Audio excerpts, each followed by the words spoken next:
Hey friends, what's going on? You are watching that show right now. It is 9 p.m. My name's Ben Scaria, and you're on 2MB Studios. We're doing What's Going On. It's a weekly roundtable show. I gathered some of my favorite people. We're going to have them pop into the chat, and we're just going to talk. We're going to tell some stories. I'm going to ask some questions of the group, and hopefully that'll lead to some discussion. And of course, everybody watching at home, you're a part of this too. Feel free to join in the chat, ask questions, or tell your stories, and we'll get them up on screen and we'll talk about those as well. We're happy to have you here. That is enough for me. Let's get everybody in, and then they can all introduce themselves. They can all introduce themselves once they're in here. So everybody, give it up for Ben and Rachel and Liam and Richard and Christina and Matt. Christina and guest, I should say. Welcome, everyone. Hi, everybody. Hey. Let us go around and introduce ourselves. Like I said, I'll start. My name's Ben. I am one of the founders of 2MB Studios, and this is my show. I'm super excited to have you all on, so thanks for being here. Rachel, what's going on? Hey, Ben. I'm Rachel. I'm one of the executive producers of this channel. I have a show that is my show called The Joy of Posting every Wednesday at 9 p.m. Eastern Daylight Time. And I'm happy to be here. I'm excited to be here. I just got back from Nashville. I'm sweaty. My parents are asleep upstairs. It's an ideal situation for a great show. Perfect. Yeah, you want to be sweaty and quiet for this show.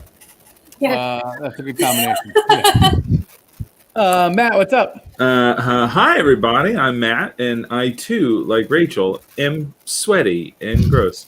It's going to be the theme for the night. I do a show on Monday mornings here on the channel. I'm the one morning show that we have, so 9:30 every Monday morning. Come see Hello World. Nice. Yeah. Hello World. I love that show. It's a great way to start the week. Everybody check it out. It's fun. Ben, what's up, friend? Hey, I'm also Ben. I'm not you though. You are not me. Yeah. What? I'm a performer, improv performer, writer, member of Cat Stash Productions. We did a feminist romance novel live, and we're currently working on a new podcast called Welcome to the Ends of the World. So should be a lot of fun. Very excited to check that out. And we were very pleased to host that. Yes, Rachel has something to say about that. And it's, I don't know if you didn't say it's your birthday yet, right, Ben? Oh no, it is my birthday. Yeah. I didn't know whether he wanted that, but Rachel is totally letting it out of the bag. Birthday, Ben. Thank you. Birthday, Ben. Wait, did you just change your name to that, or did Matt do that? I did. Okay. You had that ready to go. I was just waiting for somebody to bring it up. Well, Ben, happy birthday. Thanks for being here. Yeah, we appreciate you. Wouldn't be anywhere else. Liam, welcome to the show. Tell us a little bit about yourselves. I'm in Vancouver. I am also very sweaty because our planet is melting because we've treated her like true trash. And so we're experiencing a very unusual heat wave. Wouldn't it be great if I also said it was my birthday and then Matt, you had to change my name to Birthday Liam? It's not my birthday. But I'm a writer. I have a podcast that I release every Monday called Deep Feels. You can get on Apple Podcasts and Spotify. I'm just excited to be here. Rach reached out to me a few hours ago. I'm just like, do you want to do this? And I was like, yeah, awesome. I do. We're very excited to have you here. Yeah, it is nasty hot out there. Vancouver's still Pacific Northwest, right? That's what it's considered? Yeah. Right. Yeah, it is ridiculous out there. I was just reading that there were parts of the Pacific Northwest in Portland, I think, that were hotter than Abu Dhabi yesterday. And I was like, that's not normal. That's not okay. In Vancouver, it was 115 degrees Fahrenheit. And there was a notice that got put out in the news today. Sorry, as I'm leading into someone else's intro with this sad news. Get ready. I'll let you pick up the energy. But in the last 24 hours, 65 spontaneous deaths from the heat stroke. 65. Yeah. Richard, let's throw it to you. Richard's still alive. He's looking good. Tell us more about yourself, Richard. My name is Richard Santos Raya. I'm from California. I'm currently in California. As you can see, there's still sunshine hitting my face. I got my wake up hot chocolate here. But I went to Northeastern. I'm a stand-up comic, and I'm just happy to be here and happy to be where there's some AC. Nice. So that's why you can have a hot chocolate, because I was about to yell at you. But Baby, you're mic'd. Baby, you're muted. I'm known to do that anyway. I'm known to you're not. Okay, counterculture. I didn't realize that we were all trying to go against the grain here. Don't hot beverages cool you off? Isn't that what they say? I don't know if that's actually true. So infuriating. It's a breakfast food. And of course, last but not least, Christina and et al. What's up, friends? It's Christina and Alec, everybody. Hey. Yeah. I'm Christina. This is Alec. I don't know what to promote because I don't know what I value in the world anymore. You're both musicians, though. Yes. Yep. And on top of other things, where can people find your music? On Spotify and Bandcamp, yeah. Spotify and Bandcamp under my full name. And my full name, which is S. Christina Staplefield.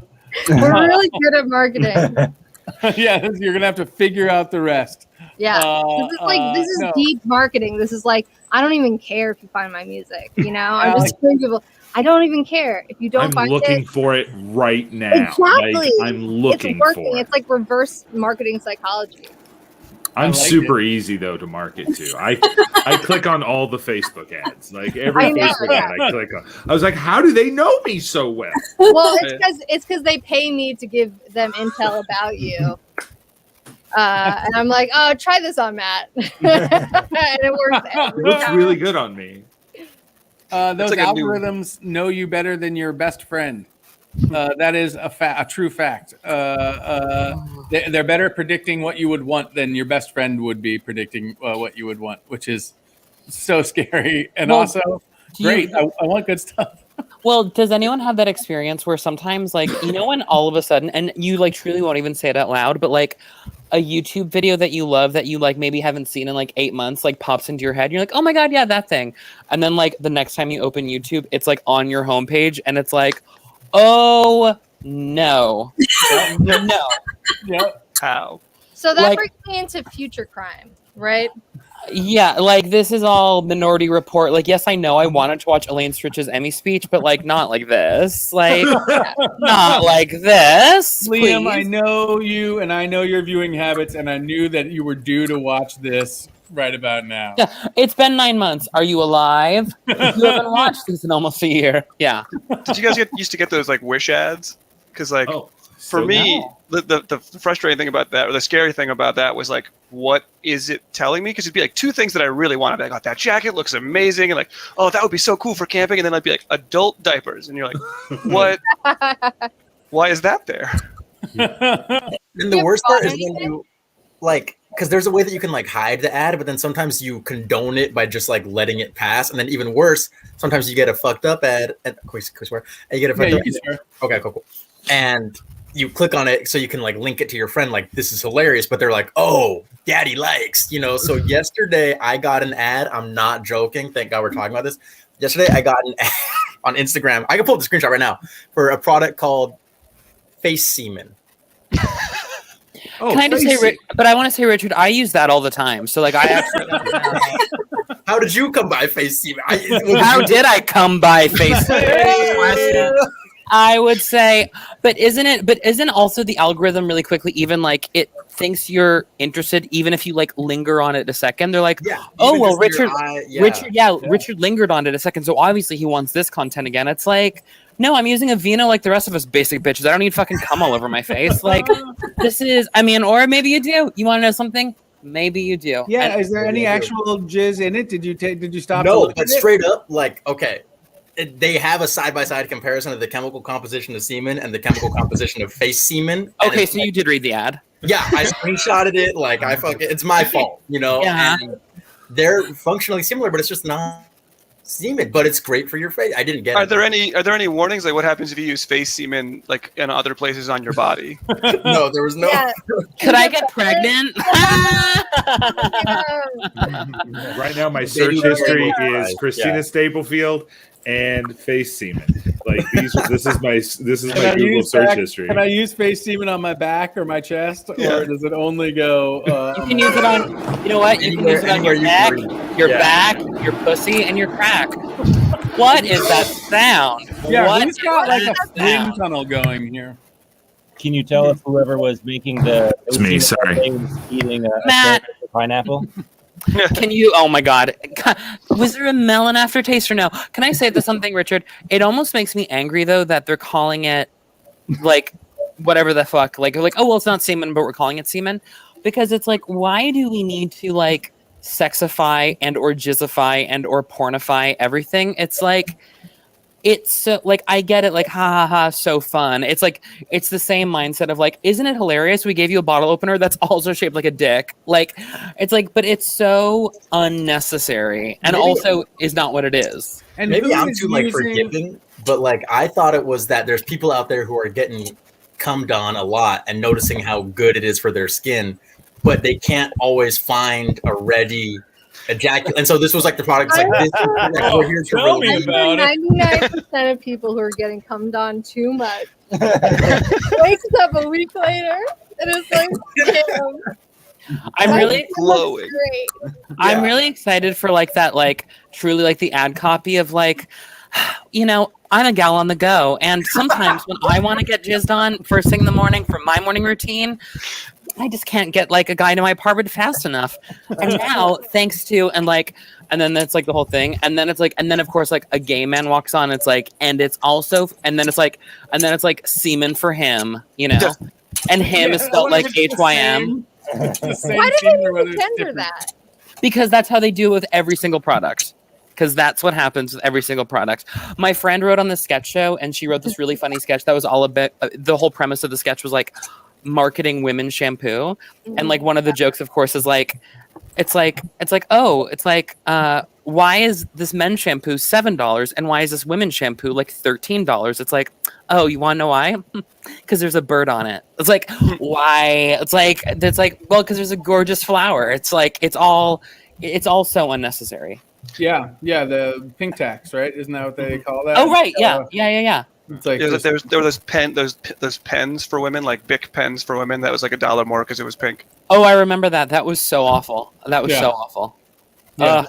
It's so embarrassing when you look at the way that we operate as a populace. It is hideously embarrassing. Yeah, there's not one thing I can think of that's not like sold as a sexual thing, right? Like they're even like mini little. There it is. What's the one thing that semen has that the face semen doesn't have, or vice versa? It looks like Sperm. It's Bioactive. biohazard. Translucent white. They both say translucent white. Like Oh, I'm so glad they got the color right. my question is like, you know, you're an ad guy, right? You're like, we can call it whatever. Like, have they never thought about what happens when someone tries to Google face semen? Like, you're not going to find the product. This brings us back to deep marketing. You Yeah. know, it's Yeah. Wow. Yeah. Wow. I'm just imagining, like, I feel like where but Instagram would you ever find this ad? Like, would it play before Pornhub ads, or would it be like considered like confusing to the Pornhub consumer? They're just like, listen, this is confusing. I just want to jack off. Is it semen or is it not semen? I don't have my blood is down here. I can't figure this out. Am I buying or selling? So Richard, like, when does your order arrive, and can we get a product review? I missed out on my opportunity. I don't know if I'll actually ever be able to actually encounter the link again. I just have the screenshot. I don't know if I have the link. something tells me you could find it. It's called google.com. And also Richard, when you buy it, Yes. I want the YouTube tutorial / review. Yeah, you can't apply it to your hand and then onto your face. You have to apply it Richard, directly. You know so much about this product. You have to get it. I have to sample it. This could be the beginning of like my actual like No. YouTuber career. So much. You know I mean, so I would much. say their marketing has been a grand slam because we have spent 15 minutes talking They about marketed their it product. as seminal influencers. And, Hello. and Hello. it spreads virally from there. Yeah. So Hey. Hey. Do you want me to click the end broadcast link, Ben? Guys, Well, this was thank so you. great. Please listen to my podcast. Thanks, everybody. Bye.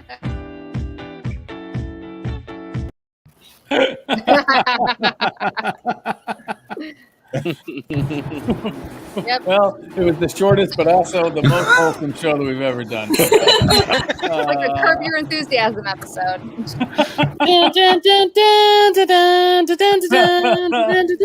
Yeah. That leads. So this isn't a pre-planned question, but that leads to a great question.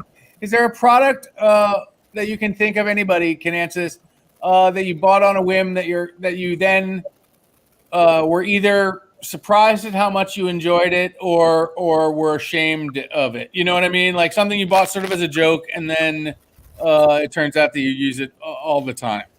And so I'll say my example of this, and it's not that it was a joke, but my niece and nephew got me a iced coffee maker like 3 years ago for Christmas. Whoa. And it's like just this little carafe and a thing. And I was like, I got it at the time, and I was like, I'm not gonna do this. This is so boring. Why? What? It's just another thing that's gonna clog up my house.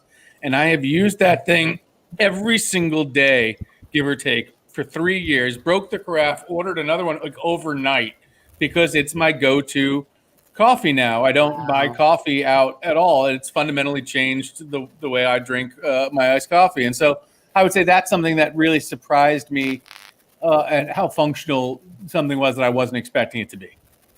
I don't know if anybody else has a feeling about anything like that. I mean, it's so funny. The two things immediately popped to mind for me. Like, I am old enough that I remember when cell phones became a thing. And I remember thinking at the time, honest to God, I was like, not for me. Like, I actually was like, yeah, I'll never get a cell phone. Like, that's for crazy people who wants to be, like, accessible all the time. And now the irony being that, like, the alerts I get from my screen time on my iPhone now are, like, basically it doesn't even tell me, like, how many hours I'm on it. It basically, like, I'm on my phone all the time. And so often that basically the, like, reading just is, like, you're always awake. Where it's just, like, I'm never not on it. And then also, and this is like kind of like the like the whole like food delivery apps, the Uber Eats, the DoorDashes, the blah blah blah. That is bad news for me because I am a person who will just have donuts delivered to their home. Oh yeah. Yeah. And I did that before this show. Goldbelly is like a food delivery service. I don't know if they have that. We don't have it in Canada, but I've heard of it. Yeah. Yeah. And it's definitely a luxury, but you can basically get like any famous food from around the country, like pretty much overnighted to you or 2 day shipped to you. And it's ridiculous markup, but it's like, you're like, I want deep dish pizza from Chicago and you can have it in 2 days.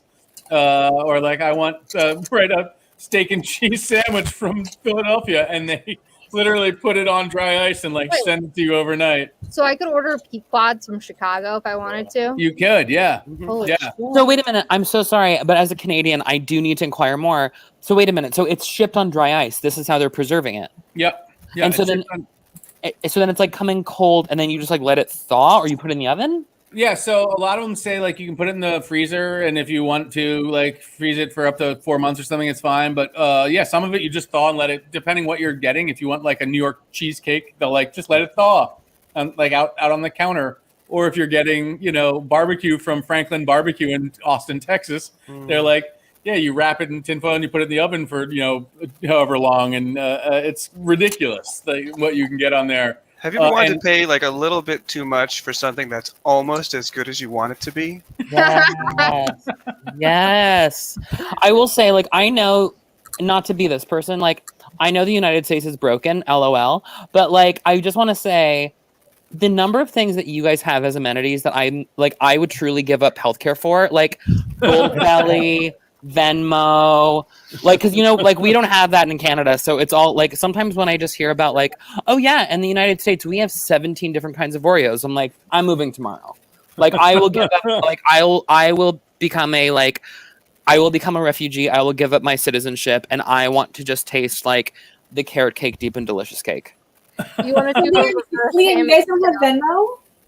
No, You guys just like trade your fucked up little quarters to each other? no, because for us, we can actually just like send. Well, wait. You all can let me know if you can do this as well. Do you guys do like e-transfers like within your banking apps? Do you guys do that? My parents do. Okay, you know what, Alec? Like, right. I'm sorry. I'm secretly 80 years old. But so this is the thing though. In Canada, that's the only way we can. That and PayPal are the only ways we can like get money to people. And like, but of course, like, I feel like I sort of have discerned like in the States, like Venmo's like the thing that you guys are all using, right? I've used Venmo for like a lot of my gigs and stuff like that. I don't put any kind of real money in Venmo. I assume my Venmo will get hacked at some point. But no. Right? But I think this is what people do. It's like they're not using it to hold. It's like it's all just transactionary, and like the second money's there, it's coming right out. Exactly. Yeah. To pay somebody for a pizza or to go out at night and to do it, it's the quickest way to pay people back. Yeah, it's like, there's like this weird amount of philanthropy, right? Where like none of these apps sort of like make any money, but we're all being supported by like the fucked up generosity of billionaires who are like, I could end homelessness, but instead I'm going to make it easier for people to split up money for pizza. Right. Like, you solve the problems you have. Which gives us the energy to then solve those problems. That's the market working for you, birthday Ben. You know? Yeah.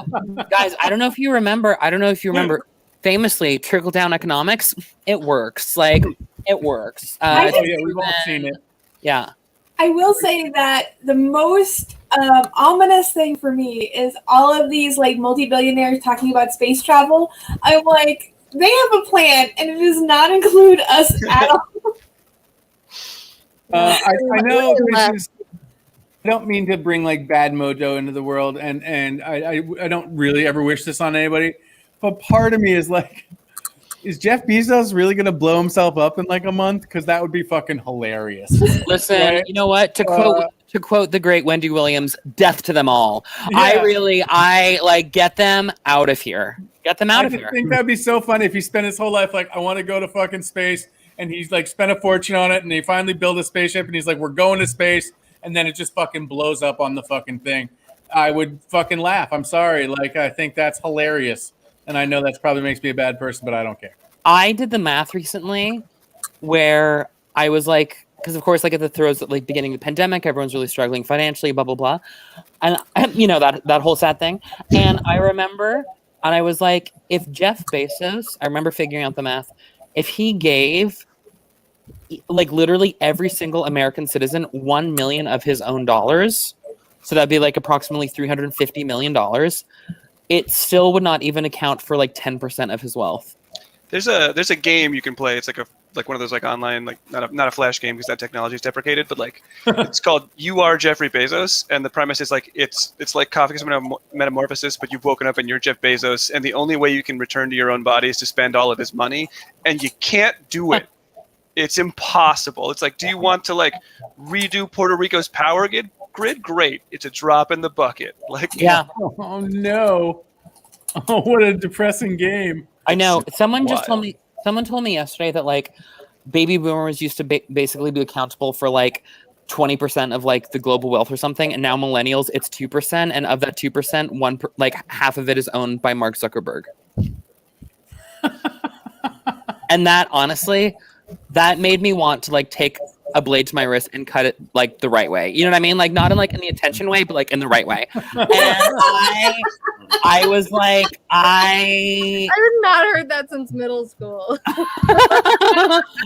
and I was like, get me. I was like, I want to blow up on that Just spaceship. make sure when you reach for that blade, it's a Gillette Mach 5 blade. Guys, so A easy. pink one, lady. Guaranteed. Pink one. Oh my god, that's so funny.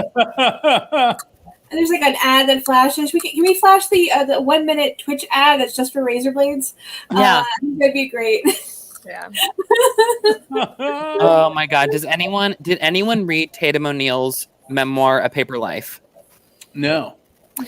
She talks about, and this is, everyone brace yourself, it's about to be very upsetting, but then I'll follow it with the story that's less upsetting to even out the energy.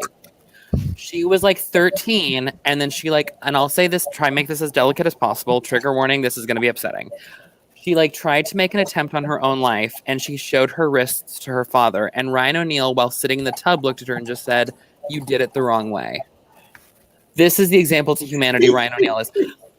Flash forward 40 years. It's Farrah Fawcett's funeral.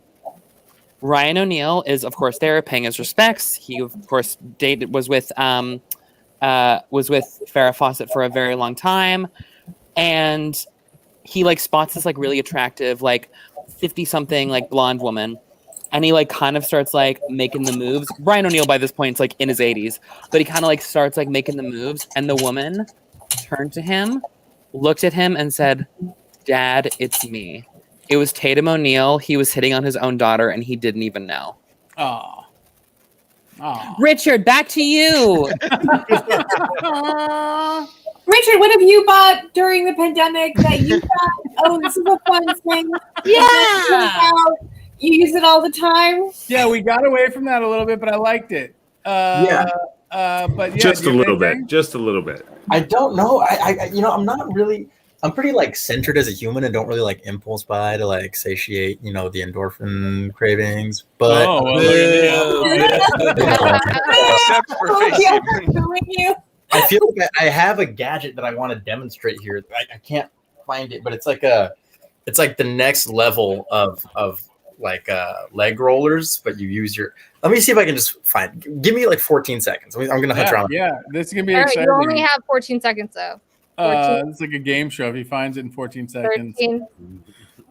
he can tell us. Well- Real quick, birthday Ben, what have you bought that you use? What have I bought that is? Well, I mean, so that Wish.com ad thing, I got like a bag that's like one of those like fancy things that's supposed to, like you can strap it to your leg or on the side. And I've gotten like a ton of compliments on it for something that was like super cheap from Wish. So no regrets there. Nice. I didn't know Wish was real until right now. I mean, I knew like I've always seen the ads, but I'd never ordered anything from it, and so I didn't know whether it was like one of those companies that like. My hit You know rate's what I like mean? 80%, but it's also like weird when you go on there now because it's like certain styles of clothes, some like sex toys, and then nope, never mind. Whatever's happening on Richard's screen, and then like fake guns and ammo and fake magic cards. And I'm just like, who is the person that this is for? An improviser. It's always a comedian. When you say fake guns and ammo, do you mean like prop guns and ammo, or like guns and ammo that is demonstrably not actually being sold? More the latter. Like you can get like bulletproof vests that are like $30, and I'm like, I cannot believe that would protect you from a bullet. Or like lots of like belts that look like bandoliers, and like T-shirts that have like half a bald eagle melding into the American flag with guns coming out of either side. They're just sitting in a warehouse in China somewhere. But like, just I waiting. kind of want to know the person who's like the person who's like buying both that T-shirt and like incredibly tight like booty shorts with a hole for your wiener to go out of. It's just like that's a specific person and like kind of that claps. person lives in Florida and they know Tiger King. That's what I know for. Yeah. That's what I know. And for that segues us back to Richard. Yeah, Richard, did you find your roller? No, I didn't. But I found something else like cute under my bed that I could like share that I also Hey. got during the pandemic. Yeah. So I've always like theorized that like technically I could be fit like one day. You know what I mean? Like, All like of us. real- That's all I've of us. killed that theory. Yeah, you're like, if I really put my mind to it, I could do yeah, it. if I Yeah. wanted to. Yeah. You know, yeah. Actually, no. Actually, now you're bringing back repressed childhood memories. In high school, my track coach looked at me Perfect. shamefully. He saw I was skipping practice eating a chili cheese dog, and he looked at me and he goes, "You know, Richard, you really could have been a great athlete if you put your mind to it." I was like, I took that as a compliment. Like, until, like 10 years later, I was like, "Oh, that was like a dig." Anyway, to be fair to him, it was pretty ballsy of you to be eating a chili cheese fucking thing right in front of him when you were skipping practice. I was straight up like next to the track. Like I thought I was like Danny Zuko. I had like a popped collar. I was like, "Hey, what's going on?" I don't know, man. If that was me, I would have been like, at least I didn't peak in high school and continue to eat my chili cheese. Yeah. I feel like I low-key did though. But anyway, Wait, I don't care about what you're holding. Tell me more about that. as time has passed and like the more like I went to college, went to law school, I met more and more people who were like, yeah, like I'm so glad like high school's over. And I was always like, really? Like, because that was like, I feel like that was the best me. Again, I was eating chili cheese dogs. You graduated from law school, but you're like, self-esteem was better when you were Yeah, skipping Richard. practice. You Fine. made it to this show. How is that the peak of your life? I mean, You didn't even know Liam in high school. Like, what's I going mean, on? here I am. I'm right in front of you. It was We the night. share a fucking prom time night. zone. Yeah, though that's the Oh. top two. Yeah. And you And probably had a very primitive means to roll out your legs back then. you're right. It was red, like styrofoam. Basically, it was not good. It was not. It was not the Stone Age. All right, what do you got, Um, Liam? Or no, sorry, Richard. What do you got? This is for a video game called Nintendo Switch Ring Fit. So I get to play games and I get to tell my family that I'm exercising.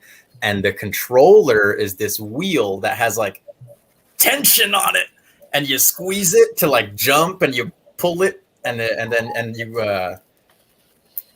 That's been my 2021. Richard, how much did they pay you? Just tell me. No one else is listening. How much did they pay you? I'm just doing this out of the goodness of my own heart, and I feel refreshed enough to do this because of Face Semen, another product. Wow. When you say you push it together to jump, like, are you playing a regular game and then just using that as a controller? Yeah, so the game is on your TV. You're like, it's like in a world of fitness. It's so dumb, but I love it. And then like you put a strap on your leg and you like run in place, and then to jump over a chasm, you squeeze this and hold it down to like blast out blasts of air. It's got some good tension. I'm trembling right now, but and then you just, and that's Yeah. how you, yeah, what and you just go as long as you can. yeah, I played it If for you a week beat and then I the game, are downloaded you it. fixed? Say that again. Fixed. Like, if you beat the game, are you like, they're like, you're fit, you did it? You're healed and you're happy. Yeah. Yeah. That's yeah. When you beat the game, they go look in a mirror. You're John Cena now. Oh my god! What if you won the game and it automatically sends an email to your high school gym teacher, and it's just like, guess what? I can do that. I have it on Facebook. I might need to actually. Just what now, Brad Johnson? Wow. Brad Johnson also sounds like the name you invent when you can't think of another name. Brad Johnson. That's Brad for real his Johnson. name. You know what'd be so fucked is if like he actually was supporting me from afar this whole time, and he saw me like post this story that I was like, hey, I'm gonna be on this show tonight, and he just comes on and we're just like, Brad's a fucking Lou, you know. Oh Well, man, you broke one his of heart. the lesson here is we can't be withholding with our love, and if he really supported you, he should have made it known so that you could really reap the emotional reward of that gesture. And Brad, if you're watching right now, let it be known in the chat, please. Yeah, drop us in our DMs. Yeah. Also, Richard, what if he's been praying for you this whole time? Yeah. I wouldn't be surprised because you know, I've had like woman I've had a with gym moderately teacher? successful. Yeah. the old gym teacher. Was that your favorite teacher in high school? No, my favorite teacher I made really uncomfortable on a trip to Mexico one time. Please tell me more. Yeah, she was like a fiery brown-haired woman who cared about like critical thinking, which I now know is my type. But back then, I was like, this is great. Description. I was like, She's a fiery browner woman who cares about critical thinking. and I was like, this is really igniting my passion for educate. And you know, like, I don't know, like, and So to be clear, Richard's type is brown hair and a brain. Go ahead. and guess what? I fall in love all the time. But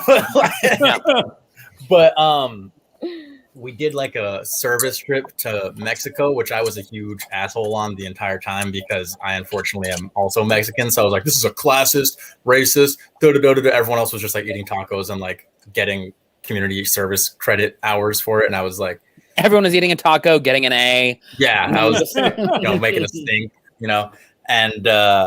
and we would all hang out in the hotel after a hard day of watching Mayan people build their own houses, and we got the credit for it.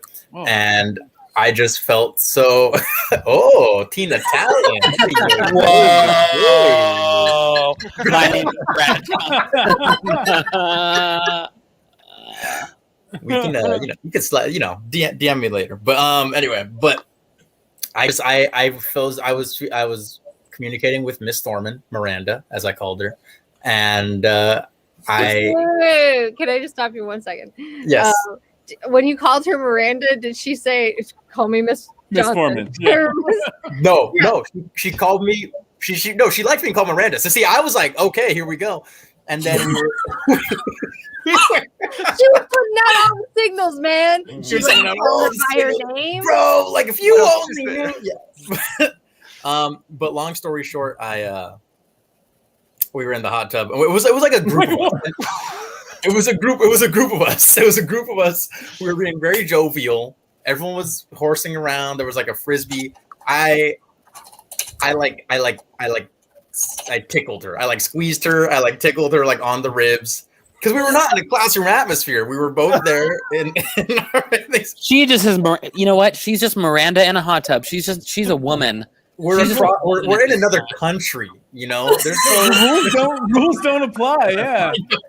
It's the area code rule. It's like, oh, listen, it's like times two. I mean, A lot going on. honestly, my head is going, why is a teacher in a hot tub with a bunch of her male students? I don't know, man. Christina, you're on I my don't side. know Wait a that. minute, not a great look for Miranda to begin with, but yeah, let's clearly- blame Miranda. Yeah. You know what, Ben? Fuck you. I was 16, 17. You adult. Wait, what? Yeah. Well, no, but then she did like a standing 10-foot jump out of the hot tub and said, "Richard, teacher, student," and I was like, "Oh, you're right." Yeah. So Yeah. No, but it I was never for a glorious was setting. in a pool with a teacher of mine, so I cannot relate. Yeah, I Well, didn't that's- see any of my teachers in a bathing suit. Not one. It is weird. Not Yeah, one. I didn't either, but I definitely wanted to see some of my teachers in a bathing suit. 100%. There were a Yeah, couple but teachers that would have liked to see Doesn't me mean they should offer it up. Yeah. No. You're absolutely right. It's a ridiculous moment. Like you think you want it until you see it, and then you're flying too close to the sun at that point. Wow. And Miranda is the sun. Yes. Yeah. She- Glorious. She's Richard's sun, moon, stars, whole galaxy, I would say. I also just like in 16-year-old Richard's head, it was like she was like, "Well, yes, Richard, for the 2 weeks we're down here, we're going to be lovers, but then when we get back to America, we'll go back to the way it was, okay?" We know how the laws work, don't we? Yeah. I was prepared to, say goodbye to it. Taste it once and never again. Wait, how old are It's you? very generous of you at Yeah. 16. I think I was 17. I was 16 or 17. Did Something. you what was it like afterwards? Like, did you apologize? Was it awkward for the rest of the trip? It was completely normal. I had her for history the following year. It was totally chill. I'm only silent because I also had a teacher, nothing like that happened, but who was young and hung out, right? And she took us to see School Ties. Yeah, I'm ancient. That's fine. We all went to go see School Ties, and then we went to a diner after to talk about it because I think we were like, talking about Nazis or something the way you do in high school, and then School Ties, right? So we went and talked about it, and then, but she was very clear too. There were 4 of us, and then 2 people were going to leave, and that would have left her and one person, and she left. Right? She was like, "Well, it's time for us all to go." So she did not make the move of getting in a hot tub. She made it very clear. Again, not blaming Well, Miranda. it sounds like going from like movie to diner to hot tub would have been very aggressive on her part. At that. Yeah, in that context, that's a little. If you're in Mexico and the drinks are flowing, like it'd be weird to not be in the hot tub. You know, you'd make it awkward. Wait, was she drinking with you guys? No, but Mr. Door was. No, he, that was Mr. Door? the aspersion. Yeah, Mr. Door.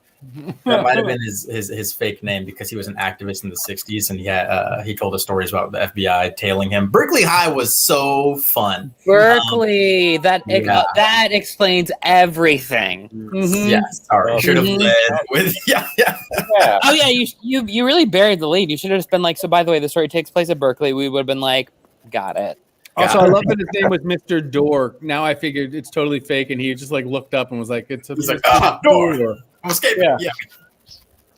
I will say quickly, Richard, that your sort of near dalliance with your teacher, it does make me think actually because we were all told to like prepare stories, and that does make me think of.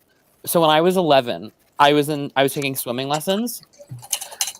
Everyone relax. It's not like a lascivious story. It's like, but like, so I had started taking swimming lessons when I was like 6. So by this point, it's like we're approaching like this is year 5, and by this point, it's like you get advanced enough, like you're starting to learn like, it's like first aid, and then it's like CPR and all that stuff. And like I actually got like pretty good. Like had I like stuck with it, I could have like done like the pre-lifeguard program and blah blah blah. Anyway, Then you had one chili dog and then he was like, "You'll never make it." And I was like, So this year, our swimming instructor was a gorgeous, at the time, 20-year-old, remarkably handsome, hirsute Jewish man named Jeremy Cronick.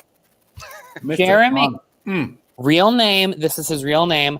He and I are connected on LinkedIn. I message him from time to time. He never writes back. It's fine. So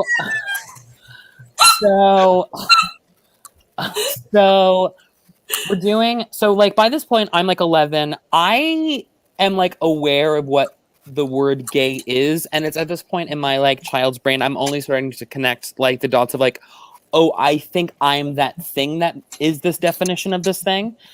And so it happens to be it's a smaller group. It's literally me and another kid whose name is James Brooks, and there normally was like just like 5 or 6 of us. For some reason it was just 2 of us. And so we're doing like, first aid, right? We're kind of branching out. And Jeremy is like, okay, so I do need to demonstrate the Heimlich maneuver in the event that someone is like around or they're eating or they're swimming and stuff and they're choking. You need to know what to do. He goes, this might be kind of awkward, but like I do need to just like demonstrate on you so you know what it looks like. And to this day, my timing has never been more perfect because I waited the exact right amount of time to not seem too eager to be like, I'll do it. Yeah. But also, I acted quickly enough that James wasn't like, oh, I'll do it.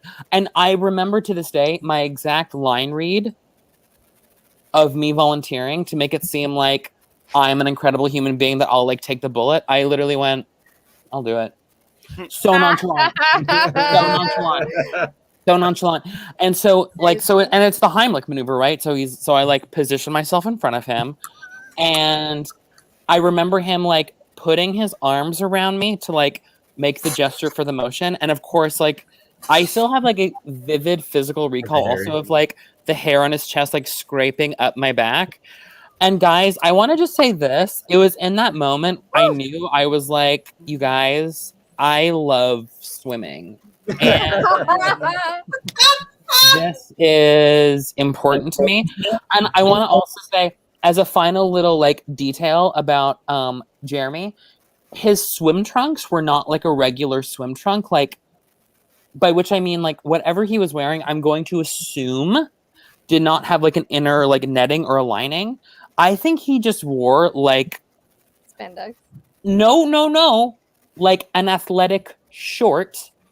And now Liam is an Olympic swimmer, and I do laps every morning. But he wore like an athletic short that frankly was just like black, like sweat shorts. And I'll just say this, every time he got up out of the water to stand, you could see it. Oh, damn.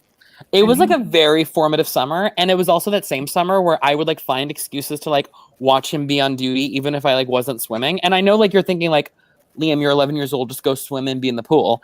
But I was like, no, let me prove that I'm also like a thinker. And so I was like, I know what I'll do. I'll do some like poolside reading. And then the book that my 11-year-old brain decided to bring to read poolside as an 11-year-old was a collection of poems by Edgar Allan Poe. Oh my god. That's Imagining it was amazing. like that sort of like an older like femme fatale, like one of those huge black hats, just like sitting at the edge of the pool with like a tiny like 11-year-old martini, just like looking Yeah. at him. Liam, Yeah, I think we would have been best friends in middle school. Oh my god, maybe it was like, yeah, no, I like still think about it, and it's just, and so it's really funny, Richard, you were like, oh, this like thing that I had with like this like teacher authority figure, and I was like, well, guess what, I had a moment that I've been thinking about for 20 years. And that was more than just a moment. That seemed like, and stop me if I'm wrong, but that was like formative. That was the moment, right, where everything sort of clicked a little bit. Listen, there had been, I would say, inner rumblings prior to, like, I remember being 9 years old and for whatever reason wanting to make a real point of making it home to catch the 3 o'clock reruns of Magnum PI and A&E. Like, there were signs. I had no real affection for the show, but for some reason it was very important for me to watch Tom Selleck walk down a beach. You know what I mean? Like, Yeah, there were signs. So, but yeah, I think it was really like that summer where things like clicked in and I was like, gazoinks! Yeah. Does anybody else remember their like moment like that? Like with anybody or with any moment where you were like, oh, here's the thing. Like sorry, this TMI. This isn't even a person, but does anybody remember? I remember the first time, like vividly remember the first time when I was like sitting in my den at home, just watching TV and touching myself the way you do as a kid. Sure. And all of a sudden it felt fucking fantastic, right? And it was like, oh, I can do this. Like I can do this to make myself like. I remember the moment that clicked. Like before that, it might have been like, oh, that felt good pulling something up or whatever. But like, there was the moment those things connected. I like to imagine when you're doing it, you just start hearing like pachinko noises, like you just won pachinko. You're like, what is that sound? Did I win something? Oh my god, yes I did. I did win something, yeah. See, like Ben, I had heard about the word masturbation, and I had started doing it, and those two concepts had not merged. And I was at a sleepover, and a friend was like, "Are you masturbating?" And I was like, "No." And no. Fuck, I am. And I was very embarrassed. Like it wasn't like I didn't like have it out. It wasn't, but it was just like a thing where I was just like, "That's what that is." For the record. No. My story wasn't about masturbating, and I still don't even do that, you guys. So, like, I don't even know what you're actually even talking about. But I was just talking about inner feelings. Yes. Mm-hmm. Yeah.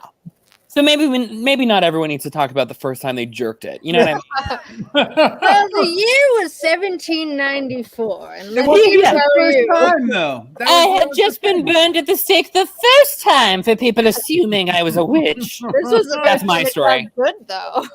I had to learn. I think because of probably a lot of like toxic masculinity stuff. Like I had to relearn how to have feelings, like as an adult. Because I used to be like a really big crybaby when I was a kid, and everyone like made fun of me a lot. And I remember I moved between 3rd and 4th grade, and I didn't want to be that kid anymore. So I would look in the mirror and I would practice not feeling things. Like I would think of things that would normally make me cry, and I would like think about, like until I wouldn't do it, and it fucking worked. And I didn't express emotion for like 8 years. Until like in college and stuff like that. And people used to like make a lot of jokes about like, man, I wish I was like you, Ben. I didn't have any feelings. And I was like, I have such a big crush on you, and I have no idea how to express that. See, this is why men don't know how to take care of themselves, is because you guys like are taught this / teach yourselves.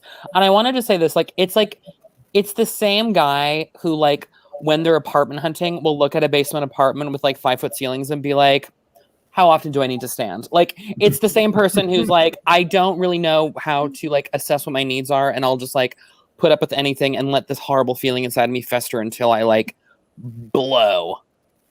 Yeah. Or even if you're a certain it's funny because I feel like there's two sides of it, right? You either blow outward and you're you either drink or you're abusive or something, or you just have a heart attack at like 50, right? Or coronary at 70 or like whatever it is, right? It has to come out some way. And so, yeah, I think men, especially in America, are very unhealthy. There are very few role models for good behavior, and so. Except for Tom Selleck. I mean, I saw like a meme that was like that I thought was a pretty good one, where it was like, you know, I think it was about millennials or Gen Z, and it was like, you know, like men of this generation are like 80% less handy, and then like the first comment, which is like, yeah, but at least we know how to tell our friends we love them. yeah. Wait, Alec. Yeah. This is your time to shine.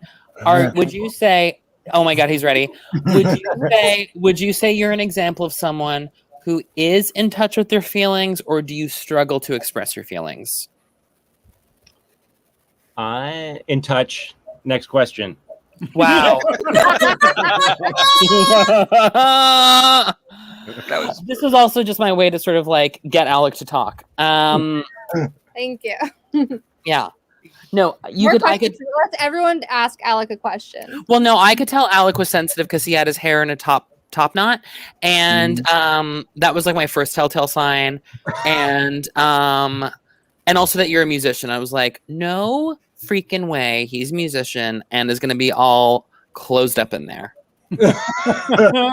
No, that's the bet. Yeah, you close it up and you just let it siphon out into a non-coronary. Through the music, the music. Yes. Alex, break out your saxophone. No. Wait a minute. It's too late. He's got a saxophone here. Alec, do you really play the saxophone? Yeah. I did a lot. Yeah. Alto or baritone, soprano? No. Yeah. Alto for sure. Nice. Do you have it with you? Do you have it like within 15 seconds of you? Yeah, it's right here.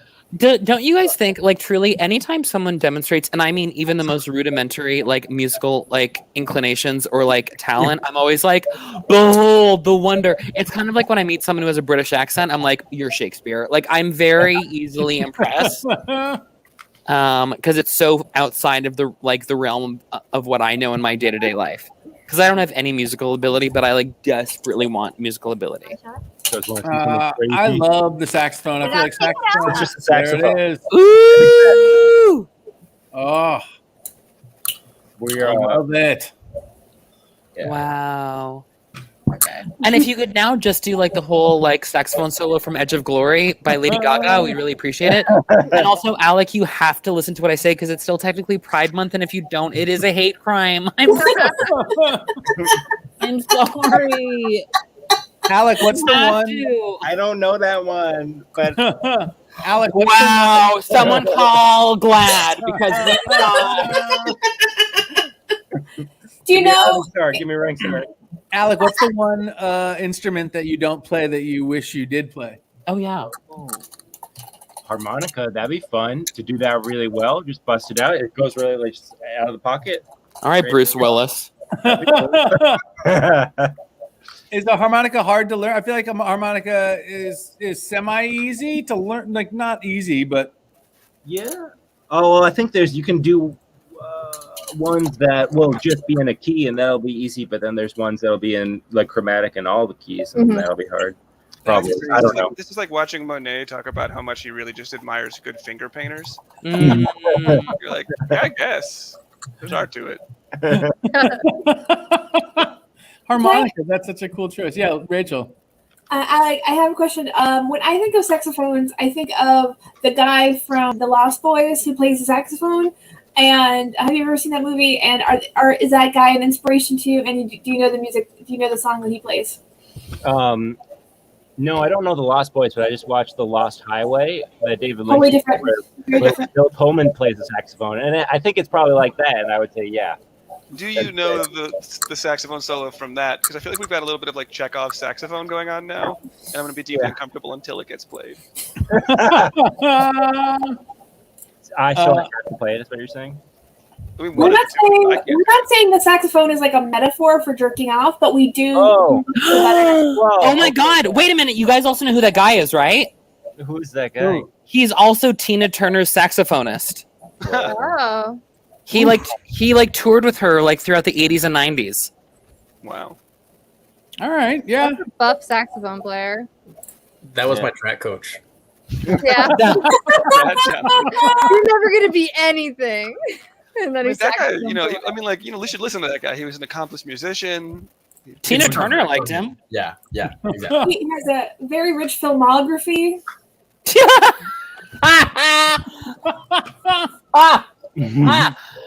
The two words "rich filmography" in conjunction with that man really made me laugh.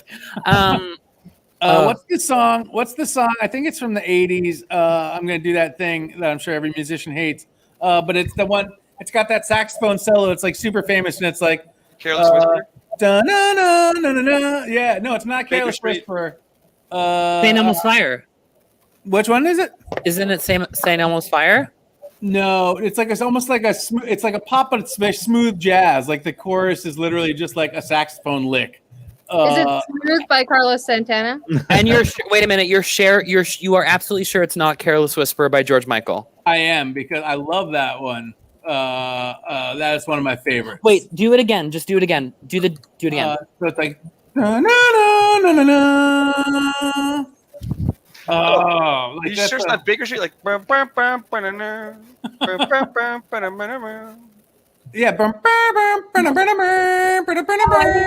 think Ben's. What song is that, Ben? Baker Street? Is it someone said it's Baker Street? Someone in the comments said it's Baker Street. Kenny's a music guy. Kenny would know. Kenny would know. Yeah, we need to hear Baker Street now. Another great saxophone solo is the one in Stevie Nicks' "Talk to Me." Very underrated saxophone solo, you guys. Mm-hmm. Very good. Careless Whisper. Let's do like a little like indulgent inside baseball. Like when I graduated from like Improv Boston, it's like comedy school. Like a bunch of us who were like pretty good, like put in to be a team in Cage Match, and then forgot about it for like 7 months because Cage Match had a huge like wait period at that time. Yeah, Rachel. Yeah. Yes, I was a producer of Cage Match for 8 years, Christina. Yeah. I was just saying your name. It had nothing to do with it. No, it was Birthday, Rachel. Ben. But the thing is, like on paper, we were like a really good team because like everyone but me had gotten cast at that point. I was like the one like dead weight.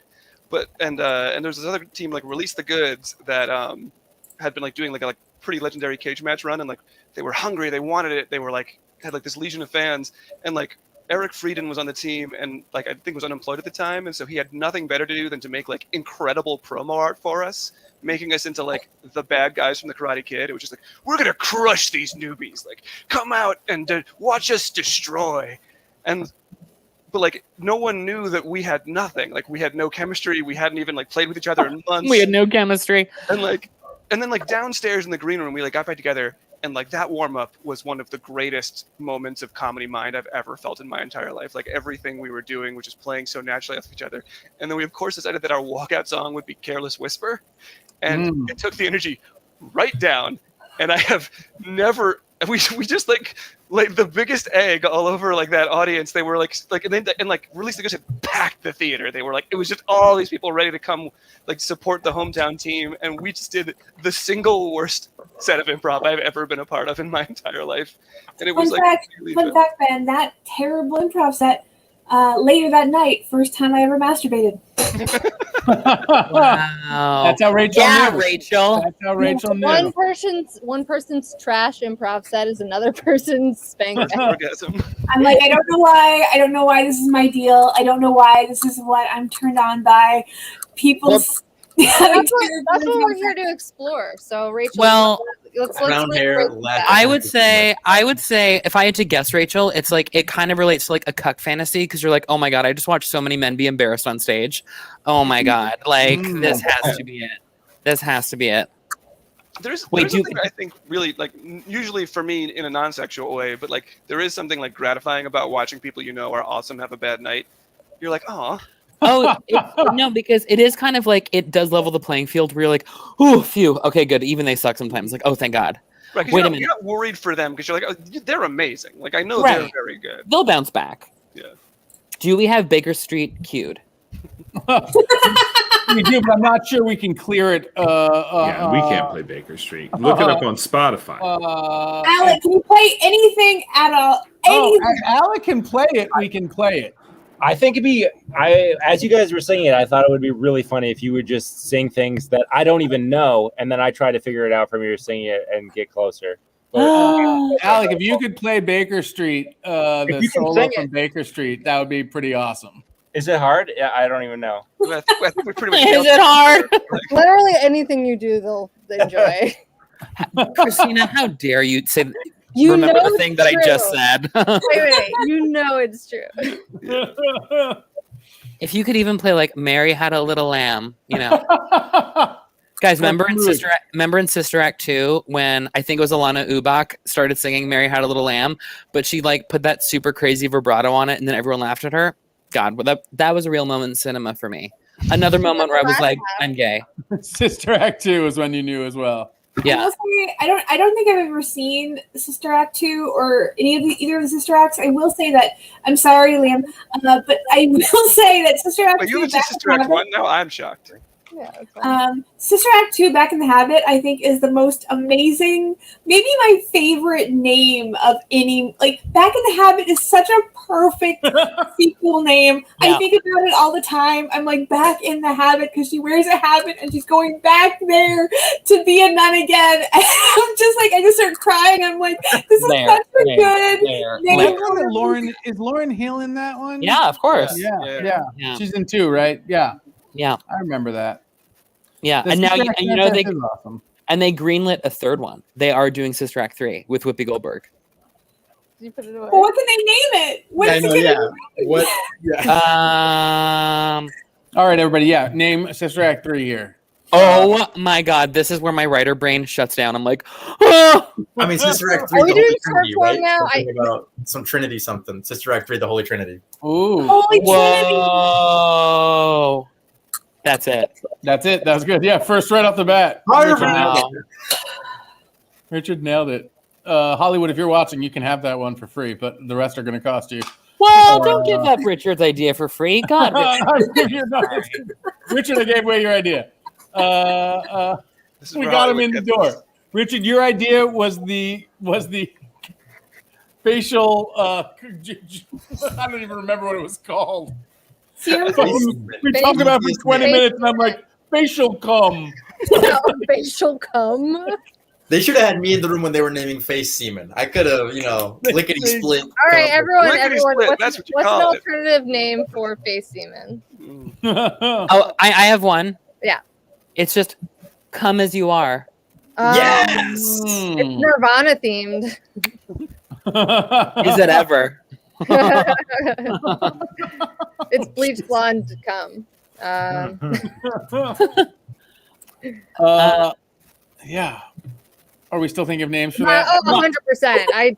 I expect everyone. Honestly, I think we should run out the last 25 minutes of this just with spitballing, which is another name for it. It could be called spitballing. Oh!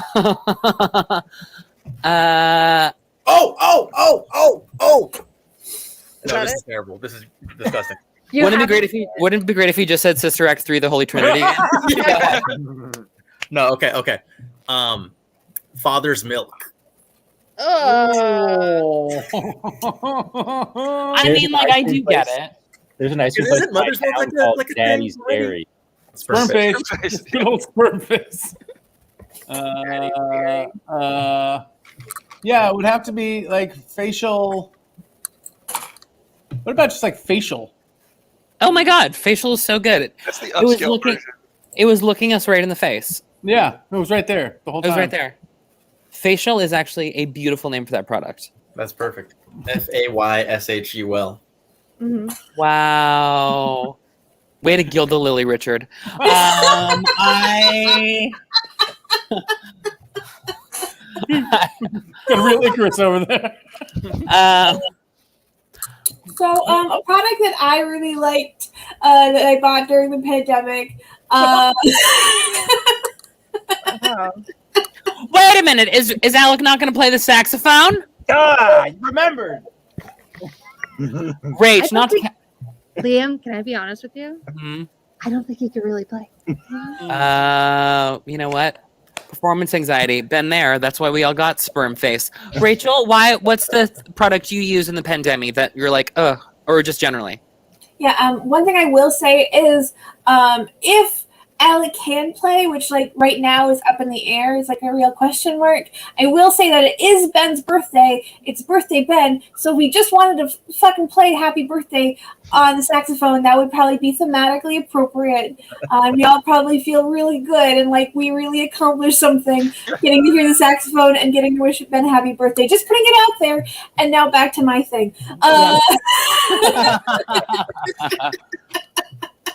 One thing that I downloaded during the pandemic when I was depressed and I just needed something to distract myself was this. You talk about that game? The game was, yeah. So basically, I downloaded this. It's a free game, but I have since spent money on it because you have to if you want to keep playing it. Called Project Makeover. It's kind of like it's a game where you solve puzzles to make money to pay for other people's makeovers, and they're all like these cartoons, and they all like you meet them, and they're in this like dilapidated warehouse, and you have to like fix their warehouse, but you have to solve the puzzles to fix the warehouse. And the reason for me why I play it all the time is that I actually realized during the pandemic, and I didn't know this before, is that I actually really love audiobooks. I love audiobooks, and audiobooks, I'd always struggled with audiobooks because I was like, I need to do something else, but I don't really know what to do. And then I'm like, this game is the perfect game to play while listening to an audiobook. And I've listened to like 10 audiobooks since I got it. And I'm like, wow, I'm reading books now. Rachel, what's your favorite audiobook of the 10 that you've like read? Yeah. I really loved Pure Nessie by that lady who did I'm going to forget all of Jonathan it. Strange and Mr. Norrell. Exactly. I loved Pure Nessie. It's a great book. I really love The Goblin Emperor. I thought that was super fun.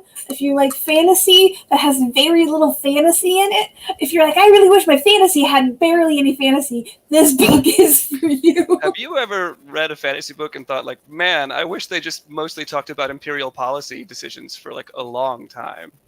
But also, like, for some reason, Is it's that like the Goblin Emperor, Ben? Yeah. Rachel and I have the same book sommelier.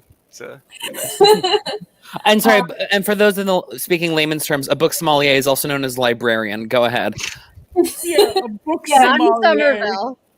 Also known as someone who works at Indigo. Go ahead. I just call them my book bitch. They hate it, but I insist on it. I read the memoir by Maddie Ziegler because I was hoping it would have dirt on Sia. It did not. I don't know why I thought it would. I also listened to the audiobook of Naya Rivera because I was sad. And that book is pretty good for a celebrity memoir, which she reads herself. I would recommend it. It's all on YouTube. I don't know if anyone else was crushed by the death of Naya Rivera. The crushed population includes myself. I don't even know who that is. I'm going to be completely honest. It's okay. Ben, you're canceled. Ben, honestly, you're done. You're fucking done. You're done. You're done. Ben. She was Santana on Glee. Mm-hmm. It was, I said, the most tragic. Ben. There were a bunch No, of okay. So is she the one that fell out of the boat just like a couple months ago? Well, but don't say it like that. Yes. She was saving her son. She was swimming with her son, and yeah, she pushed fell him out of the boat. Makes it seem like Aunt Linda had one too many, and she took a spill. Like I hope that it's like God forbid if you die like saving a bus full of children, we're not like, isn't that Ben, the guy who like got hit by a bus? Weird. Like, isn't that Ben? Yeah. Isn't that Ben who like clumsily threw his body in front of that moving vehicle? Hey guys, I found the alto sax music for Happy Birthday. Wow. Ben, I'm trying to save you. I'm trying to save you, play Ben. the saxophone in my apartment. If I I have don't neighbors upstairs and downstairs. Okay, that's fair. That's fair. They will actually knock on my door. Mm. We cannot. Okay, Alec. Then in that case, yeah, Alec, as he continues to dig his own grave. Alec, Yeah. you want out? You want out? Oh man, is anyone in the vein of like celebrity memoirs? Is anyone like an special like enjoyer of that genre? Does anyone enjoy a celebrity memoir? Because I brought up Paper Life earlier. I'm trying to think about other celebrity memoirs I've read, and it's not a ton. I like the Patti Smith memoir that she did about. Oh my God, Kids! Yeah, it was so That good. was really good. Yeah, that was really good. That was awesome. I really like that. But I don't read a ton of them. I need to read more of them, I think. As a general rule, I'm like very suspicious of getting to know celebrities that I like too much because like I feel like we fundamentally don't have a ton in common generally. Like, you know, like I am not a hard traveling rock and roll star who just like lives his life on the road. What? Aren't you? I mean, like no, and like I don't think I'd want to be. Like I really like their music. Like it's good stuff. You know what is a fun? I don't even know if I can call it a read because it's such trash, but it's a read. I think it's called Dirt. It is the Motley Crue autobiography. I take it back. I would want I've actually heard that's great. I've never even And read it's it. Like, fantastic. I've The heard stories that's they great. tell are insane. As you can only imagine. I recommend that one for sure. The only trivia that I know from that, never having even opened it or seen the book in person, is that apparently it details how one of the like members of the band, their mom gave them the name Motley Crue because they were always over at the house like drinking all the Capri Sun. But he was such just like a guitar head that he thought she was speaking a made up language, and they didn't know Motley Crue was real words, A real saying. Oh, like, right. years after they formed the band or something like that. Like that, yeah. That's what that anecdote was passed to me from someone who read the book. Oh, that's funny. That is funny. Anybody else? Celebrity memoirs? No. It's not a memoir, but I also really love the movie Some Kind of Monster, which I feel like has a memoir-esque vibe to it. It's a documentary about Metallica making Saint. Oh, yeah. And they're just so ridiculous. I had never seen that. Like I had watched Metalocalypse before, and I didn't really totally get it. And after I watched Some Kind of Monster, I'm like, oh, that's just taking from this. Like these are these ridiculous these guys are like over the hill. They're like out of touch. They're buying incredibly expensive art. They're all mad at each other. They're childish. They're about to spend millions of dollars making the worst album they've ever made before. And the realities of humanity also they cost toilets. It's a shit stool. Yeah, I like that about the Dispossessed too. I read that as shit pool, and I was like, which also kind of works, but it's grosser. If you don't flush, yeah. Yeah, no, it's just never growing. Shit pool. Man, what a place to wrap up. Ben, birthday Ben, we do have one more thing for you. So I would like to bring this up here.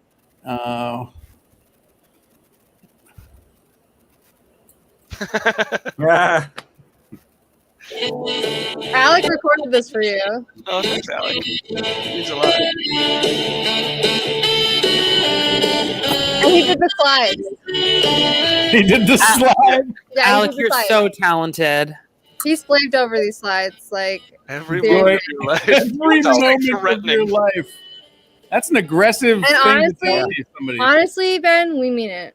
They are just looping that for another minute. So Yeah, we're 12 dislikes. Thank you so much for playing that, and also 12 dislikes. Those guys are having a happy birthday, were they? Yeah, that was a birthday wish to everybody out there in the chat whose birthdays this month. We should have had a list going over it, superimposed. just like really Birthday like super club. fast, like go through. Yeah. It's just Ben and Gilda Radner. Thanks, everybody. I want to thank all my guests for hanging out tonight and talking about everything, young loves and movies and everything in between, crazy inventions that we buy pandemic wise, I was going to say, but not because of the pandemic, but the pandemic maybe exacerbated things for sure. But I've always been somebody to buy something that the algorithm tells me to buy. I'm very simple like that. If you put it in front of my newsfeed long enough, I will buy it. So thank you to Richard and Liam and Christina and Alec and Birthday Ben, of course, and Rachel and Matt. Appreciate you all being here and chatting for the night. Till next week, everybody. This is Ben. I'll see you then. Bye, everybody. Thank you. Thanks for having us. Bye. Bye.